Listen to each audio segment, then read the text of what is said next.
Introducing Korean broadcast content that you won't be able to stop watching. For weary modern souls, Dr. Romantic, the quirky genius doctor of Puldam Hospital, prescribes heartwarming tales of humanity. A couple together for 7 years sees their rose-tinted glasses shatter. Can they keep their relationship alive? Discover the raw stories of youth, work, and love.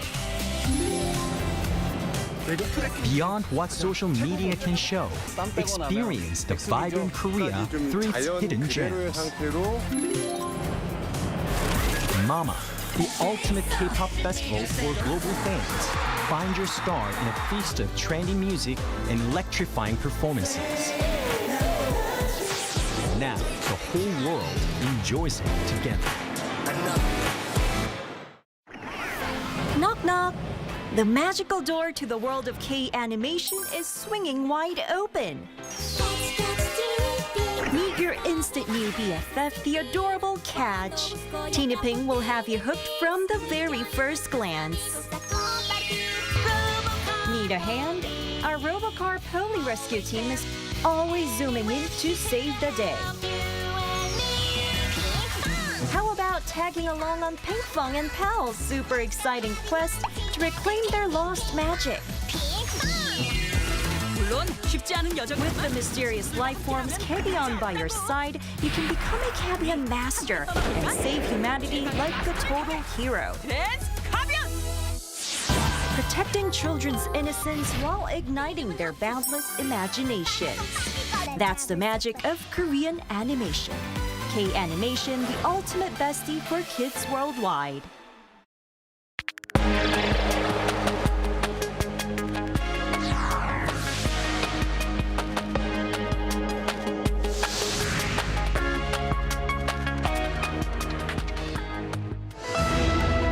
Import prices on the rise. New data from the Bank of Korea shows import prices had the fastest monthly increase in more than 18 months. We break down what's driving this sharp jump. Kwon sentenced. A U.S. federal court has handed down a 15-year prison sentence to South Korean crypto entrepreneur Kwon, calling his actions, quote, a fraud on an epic generational scale. And South Korea and the United States held their latest Nuclear Consultative Group meeting in Washington, D.C. on Thursday for the first time in 11 months. Hello, and thank you for joining us on this noon edition of Arirang News. I'm Song Yujin, filling in for Peunji. We begin with the South Korea and the United States' 5th Nuclear Consultative Group meeting held in Washington, D.C. on Thursday, the first such meeting under the Lee Jae-myung administration and the first of President Donald Trump's second term. According to a joint press statement, South Korea emphasized that it will take a leading role in the conventional defense of the Korean Peninsula. Meanwhile, the U.S. reiterated its commitment to providing extended deterrence to Seoul, pledging to fully utilize its defense capabilities, including nuclear. The NCG, established in 2023, is a bilateral consultative body designed to coordinate nuclear and strategic planning in response to North Korea's advancing nuclear program. Now, meanwhile, back here at home, authorities in South Korea's southern city of Gwangju are racing against time to locate 2 missing workers following a collapse at a public library construction site the day before. Now, of the 4 workers initially trapped under the rubble, 2 were found but were later pronounced dead. President Lee Jae-myung has ordered all available resources to be mobilized for the rescue operation. Byun Ye-young has the latest. Search and rescue efforts continued at the construction site of a new library in Gwangju City overnight. But officials say there is still no sign of the 2 workers trapped after a steel structure gave way while concrete was being poured on the building's roof. 4 workers were buried at the collapse that occurred around 2 p.m. on Thursday.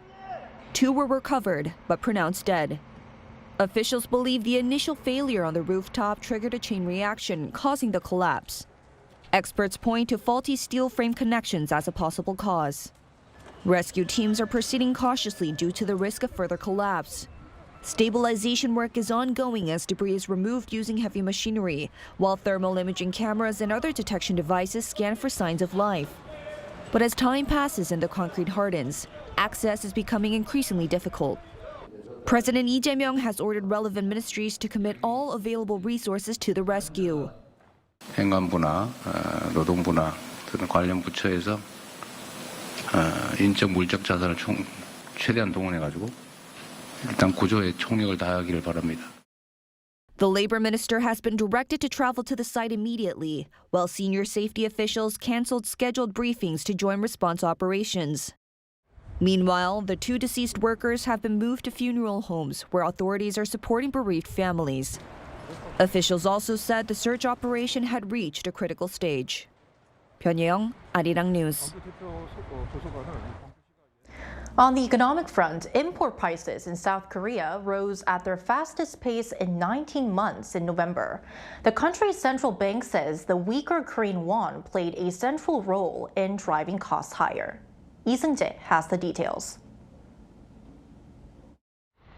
Import prices in South Korea rose at their fastest pace in 19 months in November, even as global oil prices declined. New data from the Bank of Korea on Friday shows that the weaker Korean won played the central role in driving costs higher. According to the preliminary figures, the import price index climbed 2.6% on month in November. That is an acceleration from the 1.9% increase recorded in October and marks the fastest monthly gain since April 2024, when the index jumped 3.8%. It's also the fifth straight month of rising import prices. On a year-on-year basis, the index increased 2.2%. The report points to a significant depreciation of the Korean won. The currency averaged 1,457.77 won per dollar in November, compared with 1,423.36 won in October. That weaker exchange rate raised the cost of bringing goods into the country, even though oil prices moved in the opposite direction. Dubai crude, which is South Korea's key benchmark, edged down 0.8% to $64.47 a barrel. Economists note that import prices are a critical part of the broader inflation picture. Higher import costs flow directly into production expenses and can eventually push up consumer prices across the supply chain. That dynamic is likely to influence the central bank's outlook as it monitors inflation and currency stability heading into the new year. The data also highlights movement on the export side of the economy. The export price index rose for a fifth consecutive month in November, up 3.7% from October. Although the pace slowed from the 4.1% increase seen in the previous month, the continued upward trend suggests that Korean exporters are feeling the effects of both currency shifts and recovering global demand. Analysts say the combination of rising import and export prices underscores the challenges and opportunities facing the Korean economy at a time of volatile currency markets and global uncertainty. The BOK is expected to watch these indicators closely as it shapes policy in the months ahead. Lee Seung-jae, Arirang News. On the international front, Mexico has approved a sweeping package of new tariffs that will affect hundreds of imported products, including those from South Korea and China. The Mexican Senate passed the measures on Wednesday after President Claudia Sheinbaum said the country needs stronger tools to boost domestic production. Now, the new levies will take effect on January 1st and will target items including metals, vehicles, clothing, and household appliances. Dozens of other countries without a free trade agreement with Mexico, including Thailand, India, and Indonesia, will also be hit.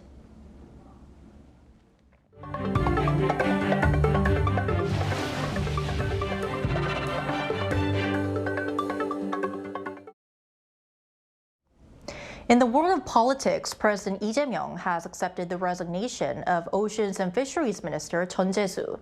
The presidential office issued a notice on the matter to reporters on Thursday afternoon. Chun had earlier announced in the day that he intended to step down following allegations that he received illegal payments from the Unification Church. Although he denied the accusations, Chun said he was offering to resign to avoid hindering the ministry's work or becoming a burden on President Lee Jae-myung's administration.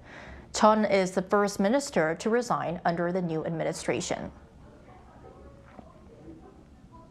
On the same day, President Lee Jae-myung began receiving policy briefings and progress reports from government ministries and public institutions. First on the schedule for Thursday was the Ministry of Economy and Finance. Our economics correspondent Park Jun-an has the wrap-up. The economy was chosen by President Lee Jae-myung as his first topic to be briefed on in the first round of ministerial briefings started by his administration. But before going into the details, Lee opened the meeting by emphasizing the importance of public service above all. 정말 운명적으로 중요한 지점이잖아요. 지금 대한민국이 그런 분수령 또는 분기점에 서 있는 것 같습니다. 우리 공직자 여러분들의 이 나라의 미래도 달려있고 여러분 다음 세대들의 삶도 달려있다. 이렇게 생각하고 책임감을 가지고 열심히 해 주실 것으로 확실히 믿습니다. Following President Lee's opening speech, the Ministry of Economy and Finance started the session evaluating the government's economic achievements over the past 6 months and how the ministry would move forward to bring meaningful changes next year. The administration has pushed forward key economic measures, including emergency response efforts, a swift supplementary budget, a new growth strategy, tariff agreements, tax system normalization, and the timely passage of the 2026 budget. As a result, growth reached a 15-quarter high, and the KOSPI surpassed 4,000 points, with broader signs of recovery across the economy. However, the finance minister did mention some hardships lying ahead. For example, South Korea's economy faces multiple challenges, including a decline in potential growth rate, polarization, and latent risks in the foreign exchange and real estate markets. The government has announced it will proactively pursue key tasks, including making 2026 the first year of a major leap forward. Starting from Thursday, President Lee will also receive work reports covering 228 public institutions and related organizations, including 19 ministries, 5 agencies, 18 commissions, and 7 committees. Park Jun-an, Arirang News. Staying on the domestic front, as 2025 draws to a close, South Korea's Minister of Unification has outlined his plans to proactively pursue dialogue with North Korea in the coming year. Our correspondent Oh Soo-young reports. South Korea will renew its push to reopen talks with North Korea next year, anticipating major regional shifts with the upcoming US-China summit. On Wednesday, Unification Minister Chung Dong-young held an off-camera conference with correspondents, setting the tone for his priorities next year, saying he will strive to turn 2026 into a base year for peace and coexistence. On promoting dialogue with Pyongyang, he pointed to a major diplomatic event, the April meeting between US President Donald Trump and his counterpart Xi Jinping in Beijing, noting that the two leaders could influence North Korea's strategic calculations and set the tone for regional engagement. Chung said Seoul must be ready if Pyongyang recalibrates its position and allows even a minimal opening for contact, particularly as North Korea enters a period of internal reassessment ahead of its 9th Party Congress, reflecting on economic direction and external partnerships. Minister Chung said the South must be proactive in the coming months, not wait for external momentum. According to Chung, this includes lowering confrontation, restoring basic trust, and signaling a clear policy direction based on peaceful coexistence, not the North's subjugation. Chung said revising military posture and lowering confrontation are part of that. He pointed to past cases, noting that the suspension of team spirit in the early 1990s and the delay of South Korea-US combined exercises in 2018 contributed to diplomatic openings. He noted here that military drills are a means, not the purpose. On dealing with North Korea's nuclear program, Chung said the most urgent task is slowing further expansion. He listed 3 immediate priorities: stopping the Yeonbyung reactor, halting the increase in North Korea's warhead stockpile, and freezing uranium enrichment. However, the minister rejected arguments for stronger sanctions or pressure, saying North Korea's nuclear and missile advances have historically accelerated during periods of isolation.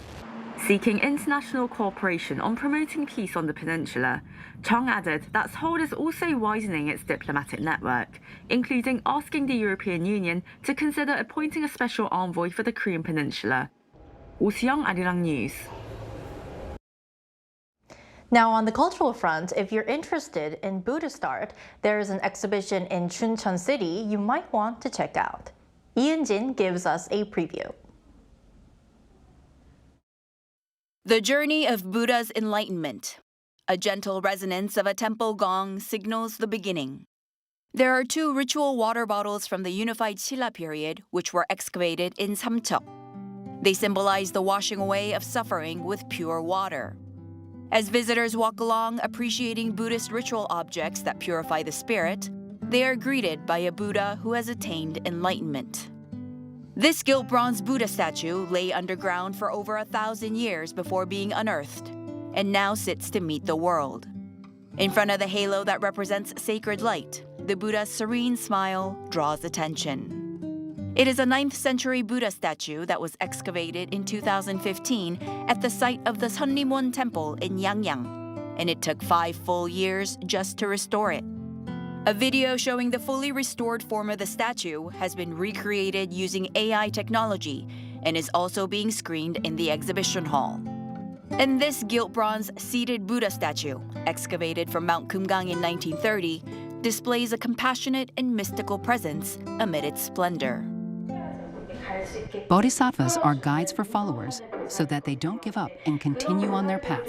To feel the mystical power of such bodhisattvas, their magnificent appearance is essential, and this statue reflects that very well. Symbolizing the final part of the Enlightenment journey is a seated statue with Buddha's chest open and legs firmly crossed, as it radiates unbroken tranquility. The hand gesture with the thumb and index finger touching represents the moment just before entering deep meditation, when the wisdom to see through all things is about to arise. It symbolizes the very fruition of enlightenment. We hope that as you look at these works, you take time to reflect on the suffering you're facing in life and what must be realized. Ultimately, we hope you experience peace of mind, and emotional stability. This special exhibition of Buddhist art that will take you on a journey to finding enlightenment opened at the Chuncheon National Museum on November 25th and will remain open until the end of 2028. 이은진, Arirang News.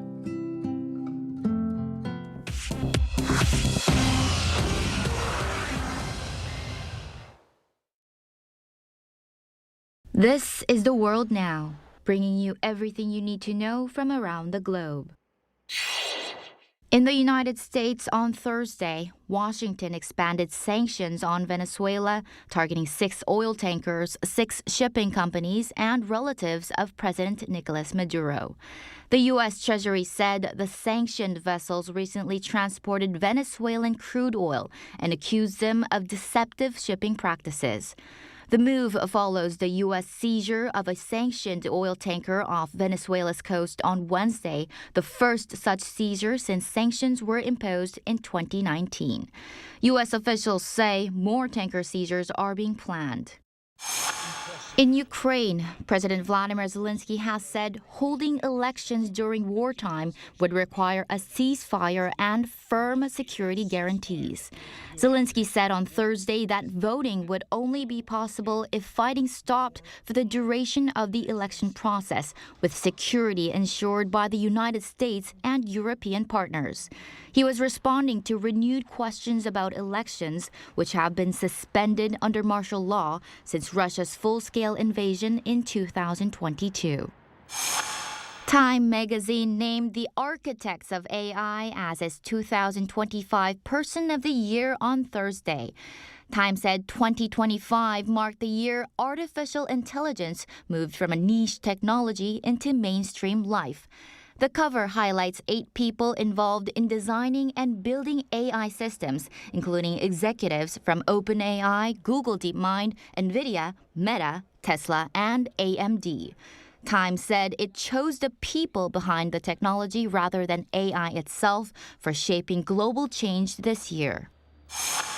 In the United States, a New York court on Thursday sentenced cryptocurrency entrepreneur Kwon to 15 years in prison.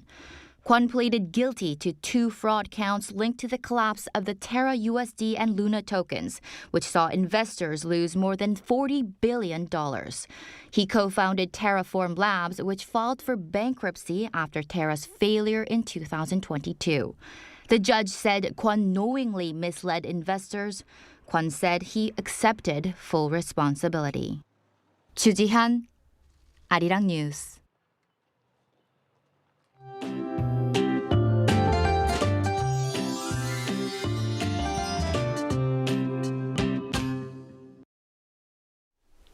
There was a sharp drop in temperature. Most regions had morning lows that were 5 to 10 degrees lower than yesterday. A cold wave advisory is in place for many western regions where temperatures have dropped more than 10 degrees Celsius since yesterday. Icy winds will make feels-like temperatures going a lot lower. Seoul gets up to 7 degrees, Daegu at 8 degrees, which is about 5 degrees lower than yesterday.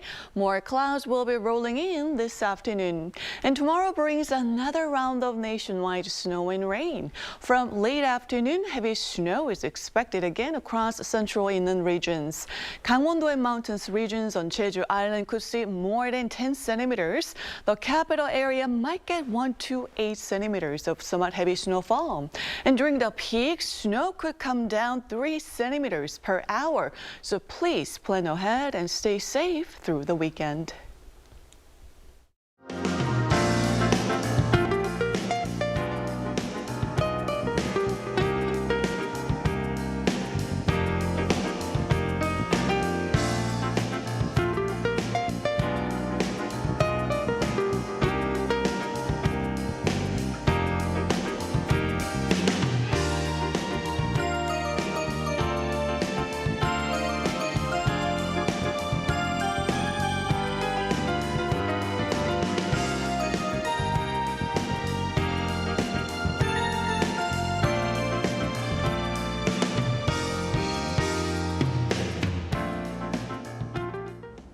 And that's all we have for today's noon edition of Arirang News. Thank you for watching, and Arirang News will be back at 5 p.m. Korea time. Stay tuned.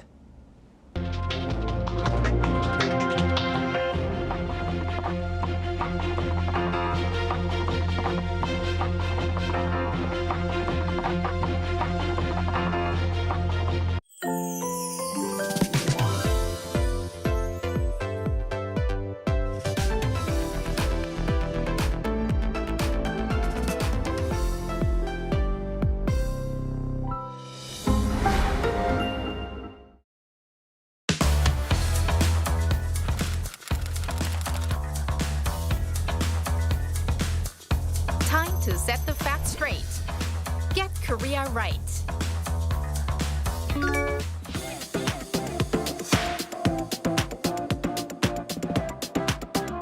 안녕하세요. 저는 반크의 정희성 연구원입니다. 반크는 전 세계 외국인에게 한국을 알리기 위해 만들어진 사이버 외교사 결단이죠. 저도 그중 한 사람이고요.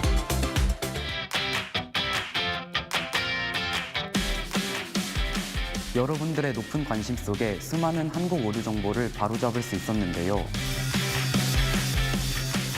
그런데 한국 역사와 관련된 오류 정보들이 여전히 눈에 띄더라고요.